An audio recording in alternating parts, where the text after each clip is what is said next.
పూరా లోకల్.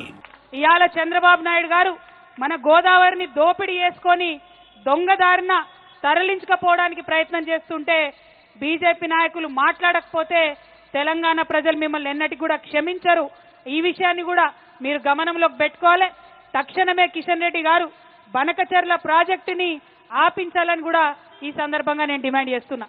ఈ మాటలు మళ్ళా ఎందుకు చెప్తున్నామంటే తెలంగాణ ఉద్యమం పుట్టిందే నీటి కోసం. నీళ్లలో నిప్పు పుట్టించి తెలంగాణ రాష్ట్రాన్ని తీసుకొచ్చిన నాయకుడు కేసీఆర్ గారు. అటువంటి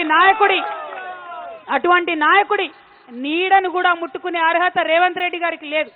కానీ ఏదో ఒకటి చేయాలి, కేసీఆర్ని బద్నాం చేయాలి, 1,00,000 కోట్లు తిన్నారని ఆగమాగం చేయాలని ప్రయత్నం చేసిరు. మొత్తం ప్రాజెక్టు ఖర్చే కేసీఆర్ గారు ఉన్నప్పుడు పెట్టింది 82,000 కోట్లు. దానిలో 1,00,000 కోట్ల అవినీతి జరిగితే మరి 20 లక్షల ఎకరాలకు నీళ్ళు ఏడికేలు వచ్చినాయి, ఇన్ని బ్యారేజ్లు ఏడికేలు వచ్చినాయి, ఇన్ని రిజర్వాయర్లు ఏడికేలు వచ్చినాయి, ఇన్ని సబ్స్టేషన్లు ఏడికేలు వచ్చినాయి. మరి ఆ విషయాన్ని ఇప్పుడు తెలంగాణ ప్రజలు సోయి తెచ్చుకొని ప్రశ్నిస్తూ ఉన్నారు. ఎన్నికలలో మీరు ఆగం చేసిండ్రు, దొంగదారిన గెలిచిండ్రు, ఇవాళ అధికారంలో ఉన్నారు. ఇప్పటికన్నా ప్రజల పక్షాన మాట్లాడాలి, ఇప్పటికన్నా ప్రజల కోసం పనిచేయాలని ముఖ్యమంత్రి గారిని నేను ఈ సందర్భంగా డిమాండ్ చేస్తున్నాను. పూరా లోకల్.